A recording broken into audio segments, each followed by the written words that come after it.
Alors Fred Antonetti, déjà, c'était un très grand plaisir de travailler avec lui. Je l'avais rencontré justement avec mes 2 amis actionnaires et Loïc Désiré au mois de janvier quand on était en difficulté et je l'avais rencontré à Paris et c'était un très bon rendez-vous. J'avais failli travailler avec lui quand j'étais DG à Monaco à l'époque, ça s'est pas fait, il est parti à Rennes et il m'avait fait 2 remarques qui ont été pour moi, ça a été décisif dans le choix. Un, j'ai senti quelqu'un de très revanchard. La descente avec Metz lui a fait très mal. Il n'en Mmh. voulait pas d'ailleurs aux dirigeants de Metz, mais pour lui, c'était vraiment un déchirement. Donc j'ai senti quelqu'un qui avait la niaque pour montrer qu'il Oui. avait encore les qualités. Et la deuxième remarque qu'il m'a faite, qui m'avait fait basculer, s'il fallait changer, entre guillemets, il m'a dit, Marc, qu'avec cette équipe, si on descend, il restait 15 matchs, je me sentirais responsable. Ah, c'est La fort seule ça. chose qui peut empêcher le maintien, c'est des blessures de joueurs. Mais si l'équipe ne bouge pas, on va se maintenir. Et je trouve qu'il a amené de l'enthousiasme, de la rigueur et une énergie quand même très très forte pendant 15 matchs. Et d'ailleurs, il a terminé la saison, il était vraiment fatigué parce qu'il a tout donné. Mmh. Pendant 3 mois, il vivait à l'hôtel et il venait au stade. Et d'ailleurs, plusieurs fois, il pourra vous le confirmer, je l'appelais parfois le soir ou le week-end et je lui disais, Fred, viens manger à la maison, ça va te changer. Non, non, Marc, je suis dans mon truc, je regarde un match. Enfin, il était focus sur ce maintien. Et je trouve que le travail qu'il a fait était magnifique. Voilà. Alors après, pourquoi on a changé, entre guillemets Je trouve qu'entre l'usure de cette saison et un nouveau projet qui commence, dans la discussion avec lui, on est arrivé à la même conclusion que c'était peut-être bien de s'arrêter sur une grande victoire plutôt que de commencer peut-être moyennement la suite. Et on a une discussion très franche qui change en rien nos rapports. Et je trouve qu'il a fait un travail remarquable. Et moi, je lui souhaite bonne chance parce que je pense qu'il peut encore travailler. Mais on a décidé de faire ça ensemble et je pense que c'est la bonne décision. Ça veut dire que il voulait pas s'accrocher, quoi?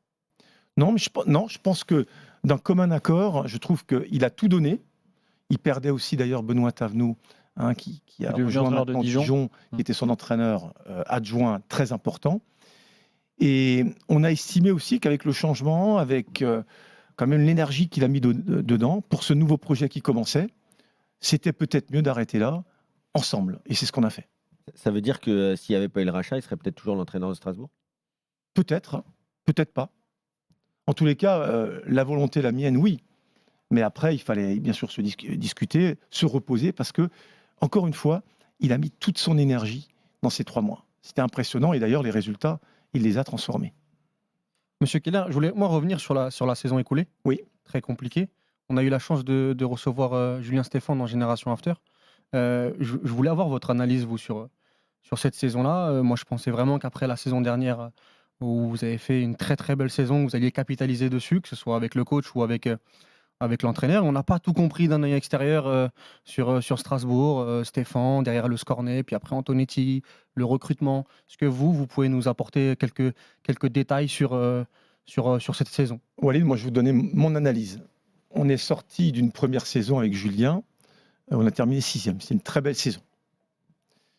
Arrive la deuxième saison avec 2 joueurs qui devaient partir, c'est Alexander Djikou et Ludovic Ajorc à qui on avait donné Des bons des sorties. bons de sortie, ça s'est pas fait. Autrement dit, on peut dire que l'effectif a quasiment pas bougé. On avait aussi pour 40 millions d'offres au mercato de juin et juillet l'année dernière, et on a décidé avec l'entraîneur et Loïc Désiré de ne pas vendre parce qu'on pensait qu'il fallait avoir absolument la meilleure équipe possible dans une année un peu incertaine puisqu'il y avait 4 descentes. Et malheureusement, je pense que l'année a mal commencé. Il y avait peut-être un petit peu peut-être un relâchement. Je pense qu'il y a eu quelques blessures malheureuses. Je pense notamment à celle d'Ajorc qui a été blessé au thorax pendant 2 mois. Quelques décisions aussi qui ont été un petit peu malheureuses.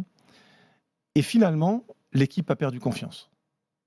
Et après, c'est rajouté aussi cette Coupe du Monde qui a stoppé un peu la saison au mois d'octobre ou novembre. Donc on s'est retrouvé dans une crise qu'on n'attendait pas, très clairement. Moi, je pense que l'effectif était là, mais entre les blessures, entre les méformes et entre la crise de confiance, à un moment donné, moi, mais évidemment aussi avec les gens qui me sont proches, on a dû prendre une décision. Au bout de 17 matchs, on avait 11 points. Donc, se séparer de l'entraîneur était une Bon, on avait décision. aussi un staff en crise, il ne s'entendait plus avec son adjoint. Ouais. Alors bon, je ne Bon. vais pas rentrer là-dedans. Il y avait aussi quelques soucis. Bon, je trouve ça un peu malheureux, mais voilà. En tous les cas, décision, je l'ai prise, je pense, en janvier. Et il y avait 11 points au bout de 17 matchs. Donc la saison était très compromise. Mathieu Le Scornet a pris la suite pour quelques matchs. Il a eu d'ailleurs de meilleurs résultats, Mathieu.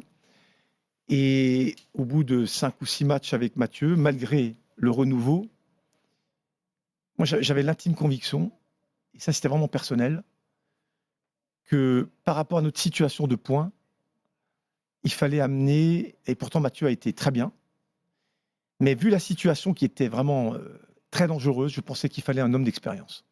Et le rendez-vous avec Fred Antonetti m'a convaincu. Voilà, je pensais qu'il fallait de l'expérience parce que ça allait se jouer peut-être à 1 ou 2 points près. Je pensais que ce serait même plus juste. Alors, attends, il faut qu'on parle de la suite. Je te coupe parce Oui. que le temps passe vite. T'as raison. Bon, et maintenant, est-ce que le futur coach du Racing sera Patrick Vieira? Alors, nous cherchons un entraîneur, mon cher Gilbert. Je ne ferai pas d'annonce ce soir. On n'a pas d'exclus ce soir. Non, pas d'exclus. On espère, Pas ce soir. pas ce soir. On espère, en plus, j'espère finaliser ce dossier-là d'ici dimanche. Parce qu'à Strasbourg, on a eu beaucoup de choses cette année à gérer. Et moi, j'aime bien avancer, disons, méthodiquement et un dossier après l'autre. Là, c'est le dossier de l'entraîneur qui nous prend du temps. Parce qu'il faut bien réfléchir, il faut rencontrer des gens, il faut discuter.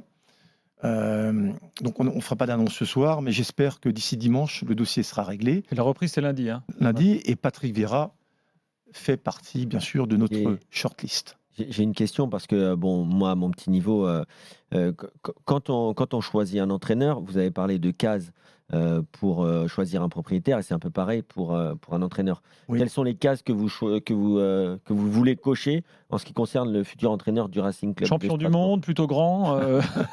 Expérience en première ligue. Ouais. Non, je sais. Alors, nous, à Strasbourg, je pense qu'il faut quand même un entraîneur qui parle français. Ok. Il y a certains clubs qui vont vers des entraîneurs étrangers. Peut-être qu'on le fera un jour, mais je pense qu'aujourd'hui, on a un effectif quand même plutôt orienté vers des joueurs français.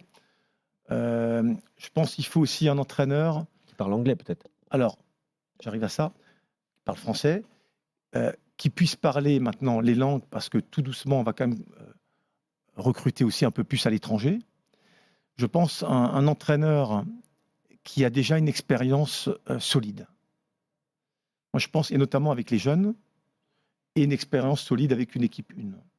En l'occurrence, il a l'expérience.